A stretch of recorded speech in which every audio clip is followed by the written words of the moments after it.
Report this morning, but many of you already know that America's job machine is going stronger than ever, fueling a strong recovery and opportunity for hardworking women and men all across this great country. America is back to work. Today, we learned that in January, our economy created 467,000 jobs. But that's not all. We learned that job growth in November and December over last year was revised up by more than 700,000 jobs. On top of that, 400,000 jobs on top of the 400,000 that were previously reported. This morning's report caps off my first year as president. And over that period, our economy created 6.6 million jobs. 6.6 million jobs. You can't remember another year when so many people went to work in this country. There's a reason. It never happened. Take a look at the chart. You can look at the last, all the way back to President Reagan. Look how many jobs we've created in an average per month. This is, it's never happened before. And look, history's been made here. But it comes alongside the largest drop in unemployment rate in a single year on record. The largest reduction in childhood poverty ever recorded in a single year. And the strongest economic growth this country has seen in nearly 40 years. Historic economic progress. And I'm proud of the role the administration played in this economic plan has played in the recovery. You know, the rescue plan that Democrats passed to get the economy going again, the bipartisan infrastructure law that's starting to get underway rebuilding bridges, roads, highways, ports, airports, internet. There's so much more that we're doing as well. And my decision at the outset of our administration to buy American. It's always been the law, but it's very seldom ever followed. Now it's a reality, not an empty promise. I made clear that when the federal government spends taxpayer dollars, we buy American products. American products made in America, including all the component parts of that product, with very few exceptions. With the support of the American private sector, our business leaders and entrepreneurs, our workers, our union leaders, they've all come together like never before in my days in Washington. I know it hasn't been easy. I know that January was a very hard month for many Americans. I know that after almost 2 years, the physical and emotional weight of the pandemic has been incredibly difficult to bear for so many people. But here's the good news. We have the tools to save lives and to keep businesses open and keep schools open, keep workers on the job, and sustain this historic economic comeback. Vaccination and boosters have proven incredibly effective.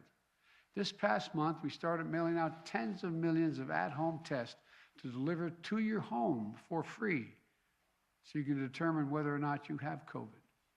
And that's in addition to the 20,000 sites across America where you can get a test in person for free to determine whether or not you have COVID. And we have more treatments today to keep people out of the hospital, including life-saving antiviral pills, which we purchased millions of. And now we're seeing the difference over what our efforts have made. Look at what's happened. Just in the past 3 weeks, today's extraordinary job report data was collected. The COVID crisis has been cut in half, down in half in just 3 weeks. Still too many cases. Still, we have to be on the alert. But to be clear, this is a dramatic decline. Now, I want to be clear. Even with the extraordinary news, even with the historic economic progress we've made across the past year, we still have a lot of work to do. Making sure every American has a job is a great start, but it's not the finish. For many Americans, wages are up this year. In January, wage increases were strong across the board, and that's good. We have to continue to keep wages growing, and we need even more high-paying jobs. Jobs you can raise a family on and have some breathing room. 2 weeks ago, the CEO of Intel, Pat Gelsinger, came to the White House to announce a brand new $20 billion semiconductor factory. They called it a campus outside of Columbus, Ohio. It's going to create 7,000 jobs just constructing the facility and 3,000 permanent jobs running the facility with an average salary of These semiconductors or microchips power virtually everything in our everyday lives, from our cell phones to automobiles, the refrigerators, the internet, the electric grid. Without semiconductors, these things do not function in a modern economy. So the spin-off of this is going to create thousands of additional jobs as well, helping us build more American products in manufacturing automobiles, appliances, and so much more. It's going to create jobs, and it's going to help ease inflation. One of the reasons why automobiles cost so much money these days, and they're responsible for 1/3 of all the inflation that's calculated in the market, is because they lack the semiconductors to build the vehicles. Intel's announcement helps fix that problem. Last week, I called a meeting of CEOs from General Motors, Ford, Microsoft, and other major corporations in America. Mary Barra of General Motors, the chairman of the board, the CEO, I should say, announced a $7 billion investment in a Michigan manufacturing plant to manufacture electric vehicles. It's going to create 4,000 new quality jobs at prevailing wage. That's on top of the announcement last year made by Ford CEO Jim Farley, who was with us, to invest $11 billion to make electric vehicles, creating 11,000 new good-paying jobs. Look, last Friday I went to Pittsburgh, where the Union Pacific Railroad announced the largest purchase of American battery electric locomotives in history, built in Erie, Pennsylvania. Built by American manufacturing workers in Western Pennsylvania, creating even more good-paying jobs. And again, the spin-off from that, these locomotives aren't just going to be purchased in America. Countries around the world, because it's going to be the best product, are going to purchase them. American-made electric vehicles made in Erie, Pennsylvania. Good-paying jobs. Look, we all know we're in competition with the world. These announcements are the drumbeat of a job resurgence, unlike anything we've seen in our history. And it didn't happen by chance. As a result of the economic plan I put into action on day one, when I said it's going to be Buy America. I'm delighted to keep it going and expand what we've done, because we have a great opportunity ahead of us to further progress, make progress beyond what we've already made.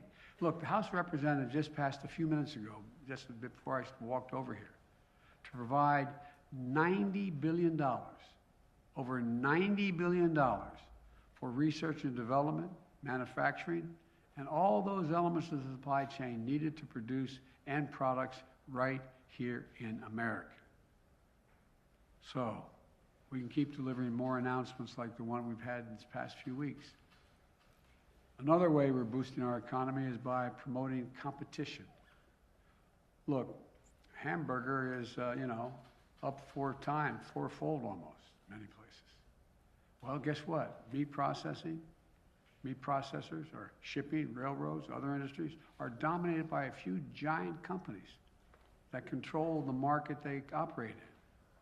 And over the years, this domination of the market by a smaller number of companies, smaller and smaller, it's about 4 in the meatpacking area, has reduced competition, squeezed out small businesses and farmers, and in many cases increased prices, and almost all of them increased prices for consumers. Look, I'm a capitalist, but capitalism without competition is not capitalism, it's exploitation. So I'm going to continue to do everything in my power to work with the Congress to make our capitalist system work better, to provide more competition and lower prices for American consumers. And they're still going to do well. But that isn't going to be enough. We still need to ease the burden on working families by making everyday things more affordable and accessible. Look, average people are getting clobbered by the cost of everything today. Gas prices at the pump are up. We're working to bring them down, but they're up. Food prices are up. Working to bring them down as well. Look, I grew up in a family where if the price for a gallon of gas at the pump went up significantly, it was felt by the family. I get it. I understand. But these things are necessities, but that's not the totality of what family needs. They still have to pay for child care. They still have to pay for prescription drugs. They still have to pay for health care. There's more than one way to help a family when it comes to their standard of living. We're going to work to bring down the prices that are way up, but guess what? Guess what? We're going to keep strengthening the supply chain to bring down the cost of all these goods. But in the meantime, there's a lot we can do to give families a little extra breathing room. For example, child care. Families can spend $14,000 a year per child, and in some cases in this country, some cases less than $14,000 a year, for child care.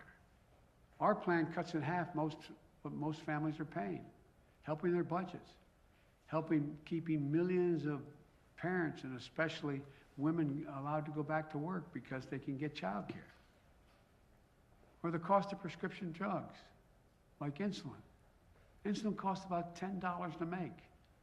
But for families who need the insulin, they're paying up to $650 a month on average in some places, and as high as $1,000 a month.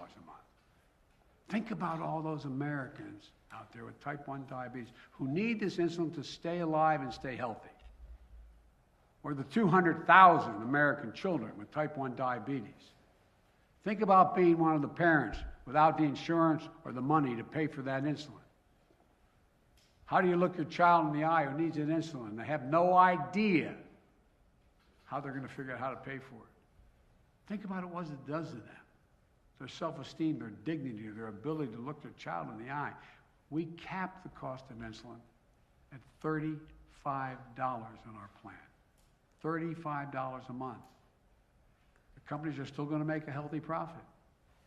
We can do that tomorrow with the stroke of a pen. But we have a generation of so-called, for example, sandwich generation. That is, you have a young child and an elderly parent, and both need help.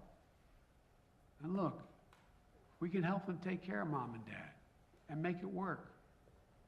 There's a program that allows us to, on Medicare, that someone can come and install a handrail in the shower so mom doesn't fall, to make sure they have what they need to live with safety and dignity in their home, pick up the prescriptions, make an occasional meals. We can do all that. So when mom and dad put their head on a pillow at night, they can have peace of mind that their elderly parents are doing well and their children are okay. We're still going to work on gas prices. We're still going to work on the food prices. But in the meantime, we can deliver that peace of mind to the American people and give them a little breathing room. And by the way, the proposals that I have out there, nobody earning less than $400,000 a year would pay a single additional penny in taxes. Not a single penny. And a lot of companies I've spoken to are willing to pay a little more in their corporate taxes and their personal taxes to see that happen. You've heard me say it 100 times. You got 55 companies of the Fortune 500 companies that paid zero tax the last couple of years. And they made over $400 billion. Look, if we can do this without increasing the deficit, actually we reduced the deficit over $300 billion. And 17 Nobel laureates in economics came to me several months ago to say that this plan would not only not raise inflation, it would ease long-term inflationary pressures. Look, the bottom line is this. The United States is once again in a position to not only compete with the rest of the world, but out-compete the rest of the world once again. We can keep coming together and invest in the backbone of America, working class and the middle class folks. There's no limit to what we can achieve. So let's keep the wages rising and let's start lowering cost. Our businesses are the best in the world. Our workers are the best in the world. Give them half a chance. They'll outcompete anyone, anywhere in the world. We can have a quality of life for working people that they deserve at the same time. And by the way, the middle class, when it does well, when the working class does well, everybody does well. Everything is better for the wealthy, the super wealthy, and the slightly wealthy. Nobody gets hurt. So let's face these challenges head on. Let's keep building a better America. I want to thank you, and God bless you, and may God protect our troops. Thank you. Mr. President.